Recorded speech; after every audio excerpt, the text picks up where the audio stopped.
Вижу себя. Так, и все. Сейчас я что-что? Хорошо, хорошо. Так, куда смотреть?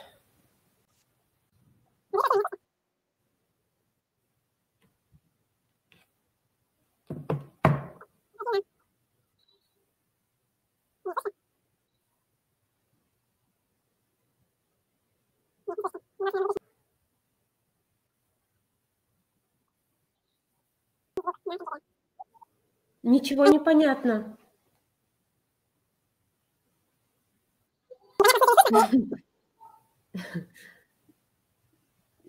Непонятно, что кто говорит.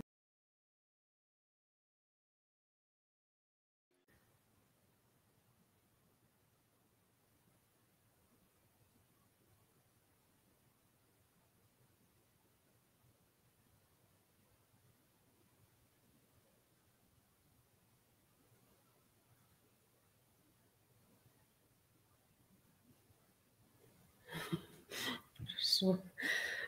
Так.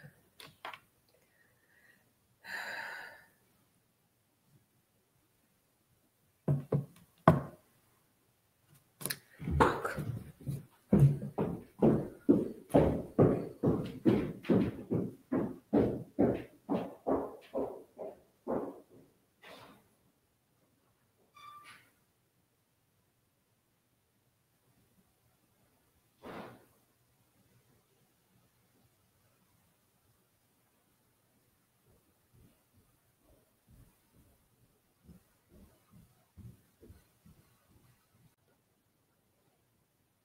Ага, вот смотрите, сейчас появилась я, да? Ага, то есть они сейчас видят и мою презентацию, и меня, да? Ага, но я должна смотреть на камеру, да? А то я все куда-то в бок смотрю. Ага, хорошо. Фу, спасибо, я надеюсь, справлюсь. Наверно. Ага. Хорошо, хорошо.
Добрый день, уважаемые коллеги.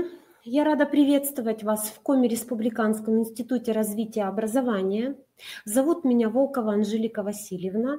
Я работаю старшим методистом в институте. Тема нашего вебинара сегодня – как организовать дистанционное обучение и план действий для учителя.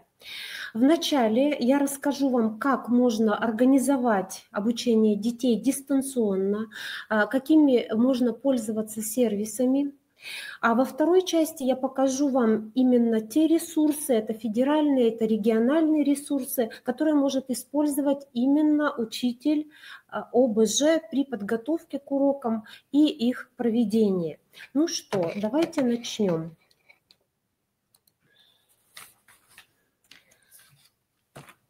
Начнем мы с вами с плана действия учителя при организации дистанционного обучения. Первый шаг – это нужно определить, как вы будете проводить дистанционное обучение. В первую очередь нужно продумать, как вы будете работать с учениками. Дистанционную работу можно проводить одним из способов, который будет описан ниже, ну или использовать их комбинацию. Значит, это могут быть встречи в режиме реального времени, то есть вы договариваетесь со своими учениками о времени, когда будет проведен прямой эфир или назначена онлайн-встреча. На онлайн-уроке вы объясняете материалы, отвечаете на вопросы учеников и задаете вопросы им. В конце нашей презентации вы также найдете список сервисов, которые позволяют проводить онлайн-встречи. Дистанционное обучение через интерактивные учебные материалы. То есть обучение можно выстроить через интерактивные учебные материалы, которые содержат инструкции, учебный контент, это видео, интерактивные видео, текст, рисунки, самопроверку и ссылки. При помощи таких учебных материалов ученик изучает новую тему самостоятельно. Для вопросов учеников стоит создать чат для общения, чтобы, сталкиваясь с трудностями, они продолжали выполнять задания. Второй шаг. Спланируйте работу. Нужно обязательно взять какой-то временной отрезок, например, неделю, спланировать работу учеников по вашему учебному предмету, чтобы организовать работу целостно, отталкиваясь от учебных результатов, которые должны достичь ученики. Задайте себе 3 вопроса. Чему я хочу научить моих учеников? То есть каких учебных результатов они достигнут? Как ученики этому научатся? То есть каким образом они достигнут учебных результатов? Каким образом я могу поддержать их в этом? То есть как я помогу им достичь учебных результатов и как узнать, достигли ли они их? Исходя из ответов, нужно для себя составить обязательно план работы. То есть какие учебные материалы нужно создать, как мониторить работу ребят и как и когда предоставлять им обратную связь.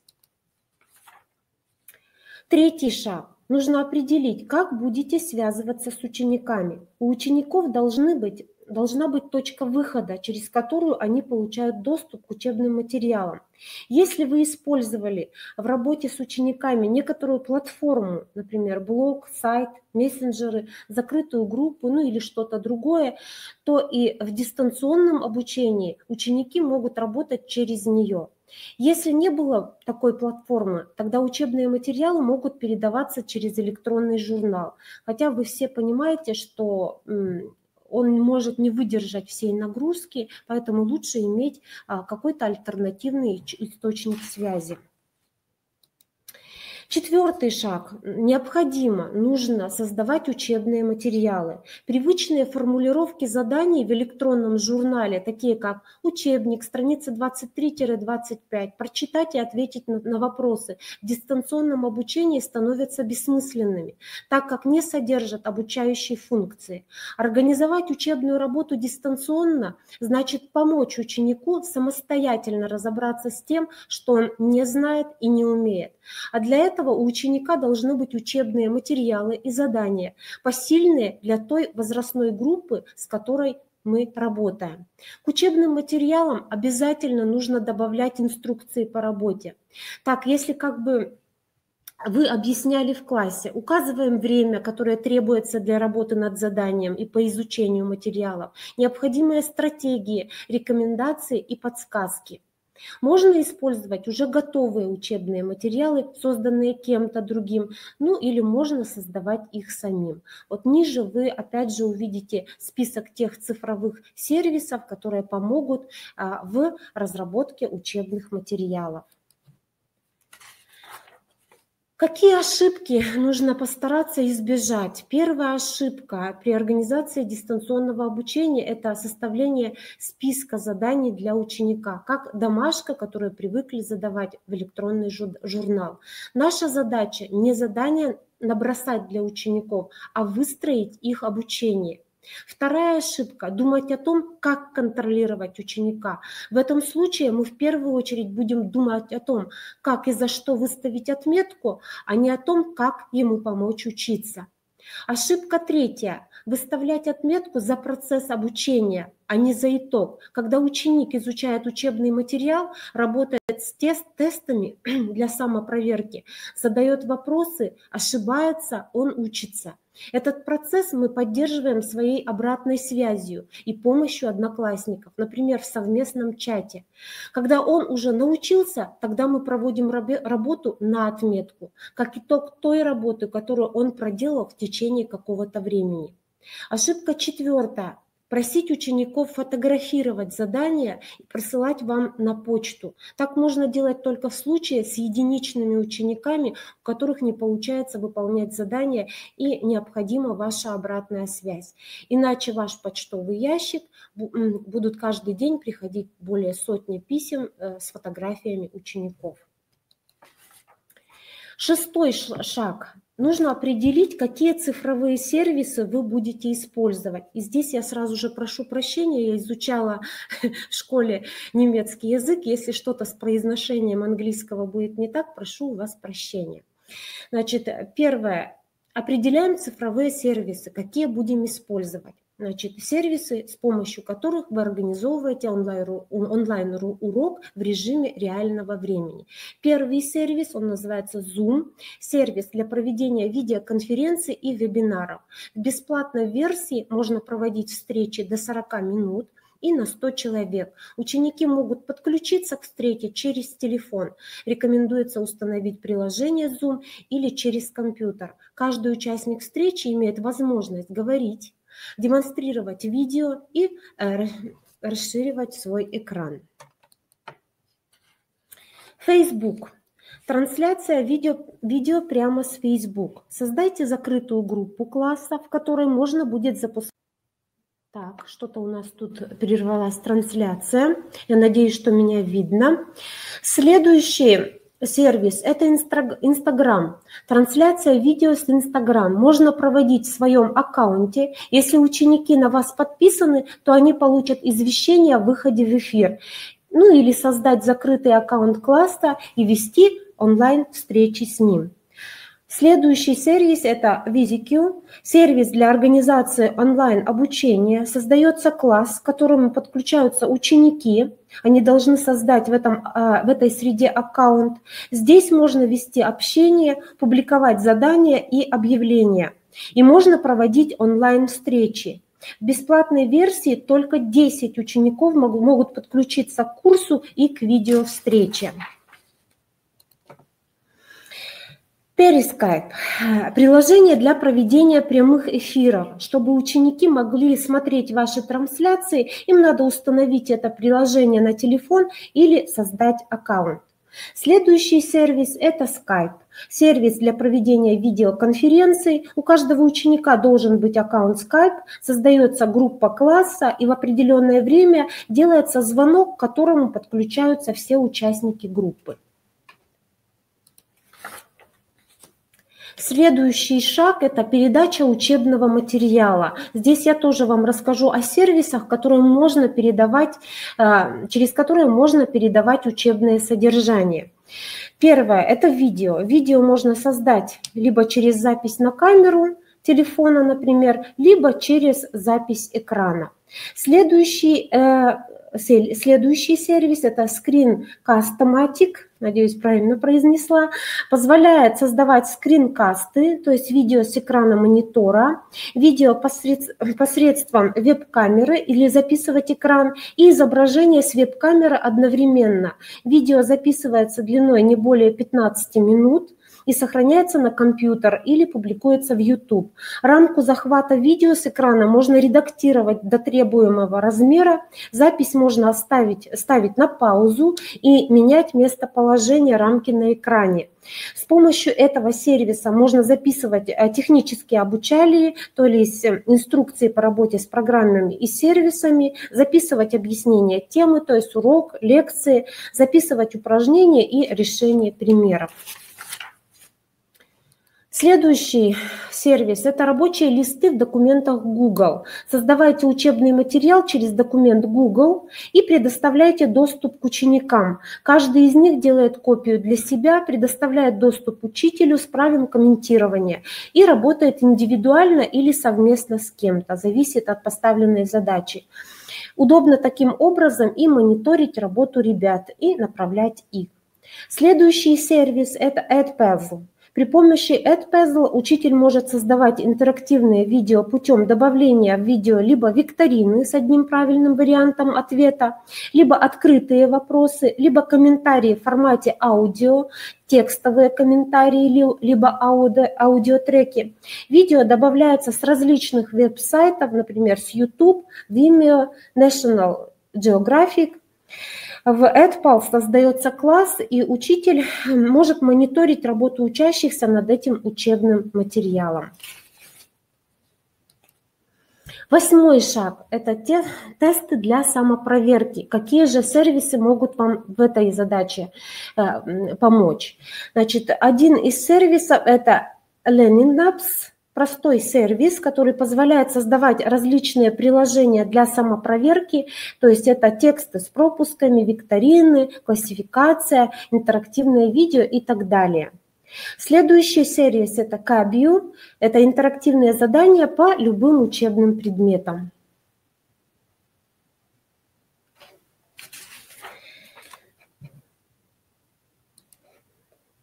Следующий сервис – это Quizlet. Сервис, который позволяет создавать флеш-карты и игры, которые можно использовать для любой учебной ступени или любого учебного предмета. Quizlet чаще всего рассматривают как сервис для изучения иностранных слов. Следующий сервис – это H5P. Платформа, на которой можно создавать интерактивные задания для самопроверки, практически и на любой вкус. Задание передается ученикам по ссылке. 9-й шаг – это мониторинг. Какие же сервисы тут вам могут помочь? Первое – это таблица продвижения. Создаете в таблицах Google таблицу, в которую вносите имена учеников, ряды и перечисление заданий, либо шагов, которые должны сделать ученики. Учащимся представьте доступ для редактирования. Они заходят в эту таблицу и отмечают выполнение задания. Причем могут отмечать зеленым, желтым или красным цветом в зависимости от того, насколько легко справились с заданием. Следующий сервис – это работа в Google документах. Ученики могут работать совместно в документах Google над заданиями или индивидуально. Учитель может отслеживать продвижение ученика по заданию, комментировать выполнение задания и направлять ученика. Следующий сервис для мониторинга – это ClassTime. Лозунг данной платформы – это больше времени учителям для работы с учениками. Удобный сервис для создания интерактивного материала разных типов. То есть здесь может быть и викторина, и стенолож, классификация, сортировка, выделение текста и мониторинга учебного процесса. Следующий сервис – это Formative. Инструмент формирующего оценивания, который позволяет в режиме реального времени отслеживать процесс работы учащихся, в любой момент комментировать их работу и оставлять конструктивную обратную связь. То есть при помощи этого инструмента учитель создает учебный материал, который может содержать контент, это может быть картины, тексты, белая доска, видео или встроенный код Embed. Задание, то есть викторина, добавление короткого ответа, добавление полного ответа, демонстрация своей работы, вопрос с выбором нескольких правильных ответов, истина, ложь. Ну и дополнительные вопросы, добавить аудиоответ, классификация и установить последовательность. Но эта опция работает только в платной версии. Следующее. Виза. С помощью визы вы создаете невероятно красивые по дизайну рабочие листы, которые содержат интерактивные задания и позволяют учителю быстро предоставлять учащимся обратную связь. 10-й шаг – обратная связь. Здесь я познакомлю вас с сервисами, при помощи которых вы получаете обратную связь от ваших учеников. Так, первая связь – это Direct Poll. В этом сервисе можно создать опрос в считанные секунды. Используйте его для получения обратной связи от учеников. Вопросы могут быть рефлексивные, учебные или созданы с целью проведения голосования. Следующий сервис – это Google Формы. С помощью форм можно создавать учебный текст, форму обратной связи, ну и также анкету. Quizzes. Следующий сервис, он для создания викторин. Ученики проходят викторину, а учитель видит статистику по каждому ученику. Еще один сервис – это Kahoot. При помощи Kahoot тоже создаются викторины. В связи с карантином разработчики предложили также здесь функции пакета премиум. Их можно использовать бесплатно. Советую их обязательно попробовать. 11-й шаг – это платформы для обучения. Через вот эти платформы удобно выстраивать учебный процесс, размещать учебные материалы, проводить обсуждения и получать и предоставлять обратную связь. Первый – это Google Classroom, второй – Google Sites, блог, ну или закрытая группа в социальных сетях, например, Facebook группа, доступ к которой есть у всего класса, удобно быть на связи с учениками и можно проводить онлайн-уроки. Так, ну и в конце своей презентации, которую я тоже потом направлю во все управления образования, вы можете посмотреть и воспользоваться именно интернет-ресурсами для учителей основ безопасности жизнедеятельности. Здесь их очень много. Есть ссылки, которыми вы можете воспользоваться. Ну а сейчас я бы хотела еще вас познакомить с разделом, который создан на сайте Института развития образования. Сейчас мы переключимся туда.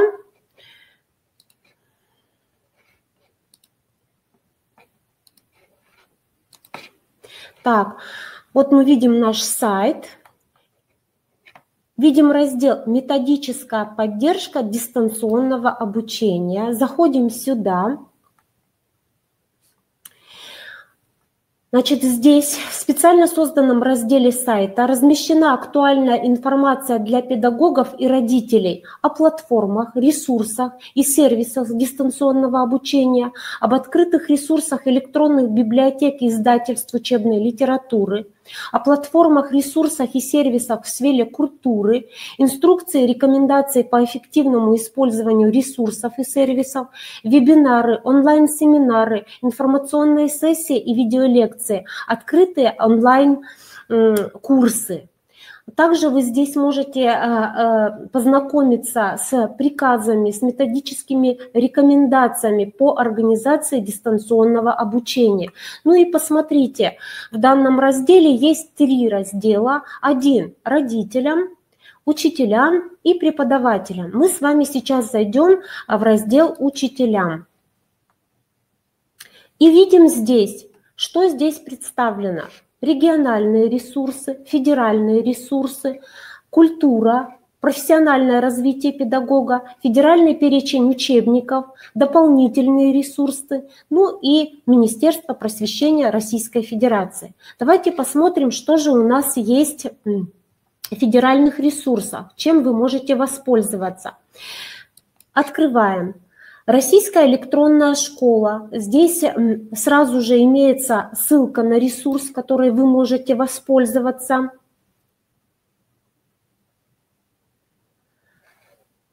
Предметы. Вы можете здесь найти свой предмет, в частности, это основы безопасности жизнедеятельности. И мы здесь находим, здесь задания в основном для 9, 10, 11 классов. Давайте мы с вами посмотрим. И здесь прямо есть уроки.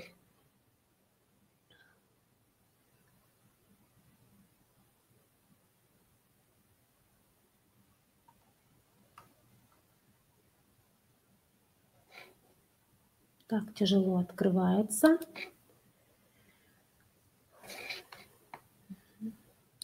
Ну, я вам показала, обязательно воспользуйтесь, потому что уроки действительно очень хорошие, и понятно, что уроки лучших учителей Российской Федерации. Далее, Я-класс. Ну, я думаю, что все знакомы с этим ресурсом, тоже пользуйтесь. Также здесь есть разделы как для учителей, как для школьников, так и для родителей. Посмотрите, здесь очень много заданий и школьных программ и 1500 видеоуроков, тоже по предметам. Следующий сервис учи.ру. Тоже можно пройти через ссылочку, ничего искать не надо. Все представлено на нашем сайте. Ну и здесь все представлено для дистанционного обучения.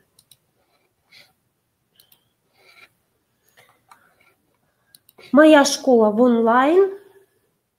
Также я хочу вам, наверное, вы уже заметили, что здесь каждому ресурсу есть инструкция, как работать с данным ресурсом. Ссылка. То есть вы также выбираете предмет. И здесь есть учебные материалы для самостоятельной работы именно учителям, ученикам и их родителям.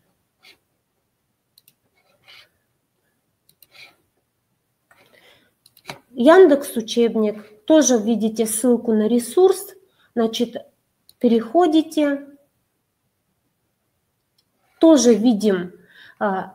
Обязательно, конечно же, нужно везде регистрироваться, потому что не зарегистрировавшись, вы не сможете воспользоваться теми материалами, которые представлены в данных ресурсах. Так, далее. Хороший раздел «Дополнительные ресурсы». Здесь можно увидеть и библиотеки. Можно воспользоваться. Здесь можно найти материалы по подготовке к ОГЭ и ЕГЭ. Тут Zoom, о котором я вам говорила, тот сервис. Значит, здесь есть ссылка на данный ресурс, вебинар, по которому можно пройти обучение и работать. Также есть дистанционное обучение для детей с ОВЗ. Образовательный фонд «Талант и успех», мобильное электронное образование. Вот сервис «Профме», через который мы сейчас с вами работаем. Кстати, общаясь и организовывая вебинары с учителями республики, я вижу, что многие из них пользуются именно этой платформой. Уважаемые педагоги, на самом деле в сложившейся ситуации в связи с карантином мы с вами видим, что много создано разных платформ, сервисов, которые помогают нам, нашим ученикам и в том числе нашим родителям работать и организовывать работу. И я очень надеюсь, что сегодняшний вебинар оказался вам полезным и поможет вам в дальнейшей работе. Спасибо, до скорых встреч.